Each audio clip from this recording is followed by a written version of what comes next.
Assalamualaikum warahmatullahi wabarakatuh.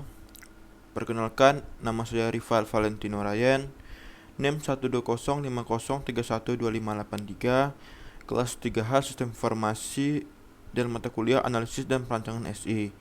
Di sini saya akan menjelaskan tentang use case diagram, class diagram, sequence diagram, dan activity diagram yang tentang rancangan aplikasi yang saya buat. Yang pertama itu saya akan menjelaskan tentang use case diagram. Sebelum itu, apa itu use case diagram? Use case diagram menurut istilah adalah sebuah kegiatan atau interaksi yang saling berkaitan antara aktor dan sistem, atau secara umum dapat diartikan sebagai sebuah teknik untuk dimanfaatkan untuk pengembangan perangkat lunak atau software guna mengetahui kebutuhan fungsional dari sistem tersebut. Definisi dari use case diagram sendiri adalah proses penggambaran yang dilakukan untuk menunjukkan hubungan antara pengguna dengan sistem yang dirancang. Hasil representasi dari skema tersebut dibuat secara sederhana dan bertujuan untuk memudahkan user dalam membaca informasi yang diberikan. Selanjutnya itu fungsi dari use case diagram. Untuk informasi tambahan, use case termasuk ke dalam UML atau Unified Modeling Language diagram, dan proses pembuatannya sendiri dilakukan sebelum kita masuk pada rancangan konsep DVD data flow atau data flow diagram. Setidaknya terdapat dua fungsi utama dari penggunaannya. Di antaranya adalah sebagai berikut. 1. Memperlihatkan urutan aktivitas proses dalam sebuah sistem. Fungsi yang pertama, mampu memperkenalkan fase awal setiap kegiatan proses dalam sistem yang dikembangkan. Hal tersebut dapat memudahkan pengembang dalam menentukan kebutuhan yang sesuai dengan perangkat lunak dan pengguna. Yang kedua, menggambarkan business proses dalam sistem. Kedua, use case mampu menggambarkan urutan proses bisnis secara lebih jelas dan transparan untuk mencegah terjadinya kesalahan pada sistem yang dibangun. Selanjutnya, komponen dan relasi pada use case diagram. Terdapat beberapa komponen dan relasi yang sering digunakan dalam pembuatan sebuah use case diagram. Untuk ini akan saya jelaskan satu persatu untuk mempermudah pemahaman Anda dan memberikan gambaran awal. 3 komponen utama. Yang pertama itu aktor. Aktor merupakan setiap hal di luar sistem yang menggunakan komponen sistem untuk melakukan sesuatu. Aktor dapat berupa manusia, perangkat, atau bahkan sistem tersebut yang menjadi peranan dalam keberhasilan sebuah operasi dalam sistem yang dibangun. Yang kedua, sistem. Komponen ini menyatakan batasan dari sistem dalam relasi yang dilakukan dengan aktor yang menggunakannya di luar sistem, serta fitur harus disediakan dalam sistem tersebut. Yang ketiga, use case. Komponen yang ketiga adalah use case yang merupakan gambaran umum dan dari fungsional sebuah sistem. Dengan begitu, pengguna dan konsumen dapat mengetahui setiap fungsi yang dibangun dalam sistem tersebut. Selanjutnya, 3 contoh relasi. Pertama, association adalah teknik yang digunakan untuk mengidentifikasi sebuah interaksi antara komponen aktor dengan use case tertentu. Hal tersebut digambarkan dengan garis penghubung antara aktor dan use case. Yang kedua, dependensi. Dependency relation terbagi menjadi dua jenis, yaitu include dan exclude. Include berfungsi untuk menentukan hubungan antara relasi antara dua use case, yang mana use case yang satu akan memanggil yang lainnya. Jenis yang kedua adalah exclude, merupakan jenis yang apabila dilakukan pemanggilan maka memerlukan suatu kondisi tertentu dan akan terjadi dependensi. Yang ketiga, generalization. Generalisasi merupakan hubungan antara dua use case atau dua aktor di mana salah satu menginherit dan menambahkan atau melakukan override sifat dari komponen yang lainnya. Selanjutnya akan saya jelaskan tentang use case diagram rancang aplikasi yang saya buat. Use case diagram sistem informasi checking tarif dan tracking barang memiliki dua aktor, yaitu admin dan pelanggan. Dan memiliki use case yaitu kelola user, kelola pelanggan, cek tracking, dan cek tarif. Admin melakukan kelola user, include login. Kelola pelanggan, include login juga, cek tarif, dan tracking pengiriman. Sedangkan pelanggan bisa melakukan cek tarif dan tracking pengiriman. Selanjutnya itu sequence diagram. Apa itu sequence diagram? Sequence diagram atau diagram urutan adalah sebuah diagram yang digunakan untuk menjelaskan dan menampilkan interaksi antara objek-objek dalam sebuah sistem secara terperinci. Selain itu, sequence diagram juga akan menampilkan pesan atau perintah yang dikirim beserta waktu pelaksanaannya. Objek-objek yang berhubungan dengan berjalannya proses operasi biasanya diurutkan dari kiri ke kanan. Diagram ini terdiri dua dimensi, yaitu dimensi vertikal yang menunjukkan waktu dan dimensi horizontal yang menunjukkan objek-objek. Tiap-tiap objek termasuk aktor memiliki waktu aktif yang digambarkan dalam kolom vertikal yang disebut dengan leftline. Sementara itu, pesan atau perintah digambarkan sebagai garis panah dari satu leftline ke leftline yang lain. Diagram urutan dapat digunakan untuk menggambarkan serangkaian langkah yang dilakukan sebagai respon dari sebuah peristiwa untuk menghasilkan suatu output tertentu. Sequence diagram berhubungan dan berkaitan erat dengan use case diagram, di mana satu use case diagram akan menjadi satu diagram sequence. Tujuan dari sequence diagram. Tujuan utama dari pembuatan diagram urutan adalah untuk mengetahui urutan kejadian yang dapat menghasilkan output yang diinginkan. Selain itu, tujuan dari diagram urutan ini mirip dengan activity diagram, seperti menggambarkan alur kerja dari sebuah aktivitas, serta dapat menggambarkan aliran data dengan lebih detail, termasuk data yang berlaku yang diterima atau dikirimkan. Komponen-komponen dari sequence diagram. Pertama, aktor. Komponen ini menggambarkan seorang pengguna atau user yang berada di luar sistem dan sedang berinteraksi dengan sistem. Dalam sequence diagram, aktor biasa digambarkan sebagai simbol stick figure. Yang kedua, activation box. Selanjutnya ada activation box. Kemudian activation box ini mempresentasikan waktu yang dibutuhkan untuk objek untuk menyelesaikan tugasnya. Semakin lama waktu yang diperlukan, maka secara otomatis activation box-nya juga menjadi lebih panjang. Komponen ini digambarkan dengan bentuk persegi panjang. Selanjutnya, leftline. Komponen ini digambarkan dengan bentuk garis putus-putus. Leftline ini bisa memiliki kotak yang berisi objek yang memiliki fungsi untuk menggambarkan aktivitas dari objek. Selanjutnya, objek.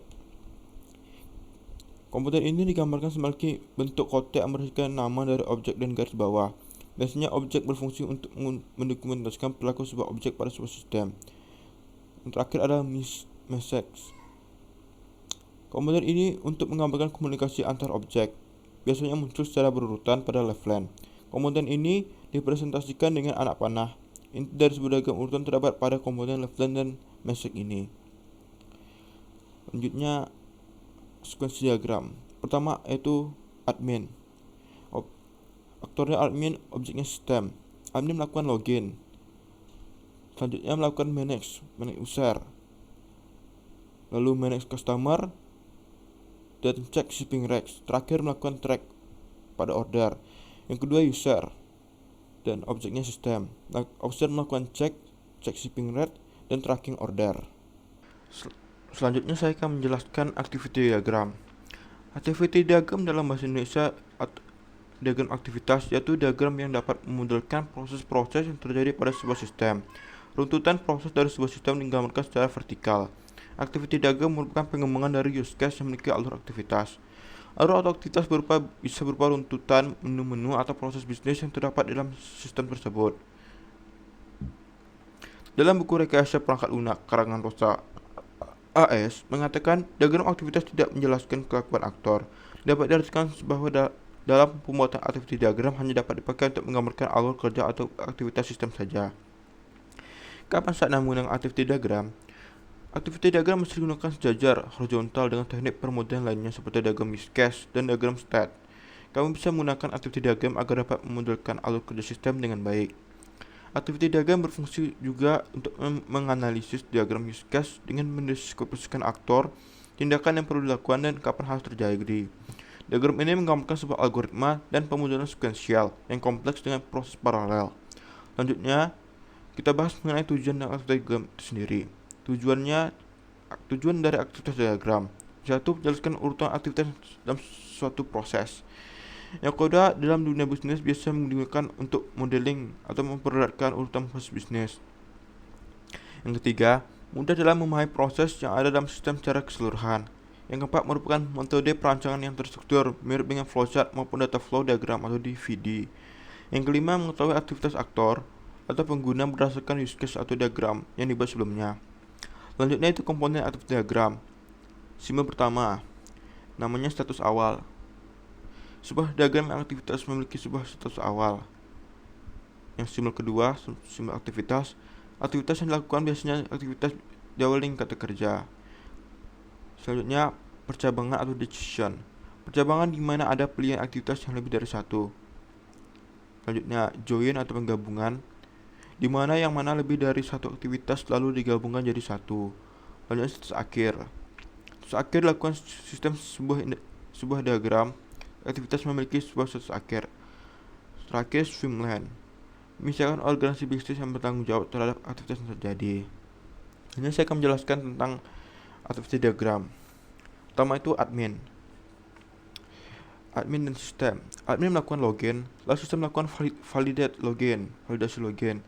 Admin melakukan kelola user, sistem melakukan update user. Admin melakukan kelola pelanggan, sistem melakukan update pelanggan. Admin melakukan cek tarif dan melakukan tracking pengiriman. Selesai. Selanjutnya itu pelanggan. Pelanggan melakukan login, sistem melakukan valid login. Selanjutnya pelanggan melakukan cek tarif dan melakukan tracking pengiriman. Selesai. Baiklah, selanjutnya itu kelas diagram. Kelas diagram adalah jenis diagram terstruktur statis dalam UML yang menggambarkan struktur sistem dengan menunjukkan sistem kelas, atributnya, metode, dan hubungan antar objek. Kelas diagram disebut jenis diagram terstruktur karena menggambarkan apa yang harus ada dalam sistem yang dimodelkan dengan berbagai komponen. Berbagai komponen tersebut dapat mewakili kelas yang akan diprogram, objek utama, dan interaksi antar kelas dan objek. Kelas sendiri merupakan istilah mendefinisikan kelompok objek yang semuanya memiliki peran serta dalam sistem. Kelompok objek ini terdiri atas fitur struktural yang mendefinisikan apa yang diketahui kelas dan fitur operasional yang mendefinisikan apa yang bisa dilakukan oleh kelas. Fungsi dan keunggulan kelas diagram. Fungsi utama dari kelas diagram adalah menggambarkan struktur sebuah sistem pemrograman. Meski demikian, terdapat beberapa fungsi lainnya dari kelas diagram. Pertama, menunjukkan struktur statis dan klasifikasi dalam suatu sistem. Yang kedua, memberikan notasi dasar untuk diagram struktur lain yang ditentukan oleh UML. Yang ketiga, dapat digunakan business analyst untuk membuat model sistem dari perspektif bisnis. Lanjutnya saya akan menjelaskan tentang kelas diagram. Kelas diagram ini memiliki beberapa kelas, yaitu sistem, admin, tracking user, dan check. Admin tracking user merupakan bagian dari sistem. Kelas admin memiliki metode variable integer, sedangkan fungsinya memiliki fungsi metode update data dan insert data. Kelas sistem memiliki variable integer, fungsi metodenya cek data. Tracking memiliki variable integer dan namechar, memiliki metode fungsi pencarian dalam nama atau judul.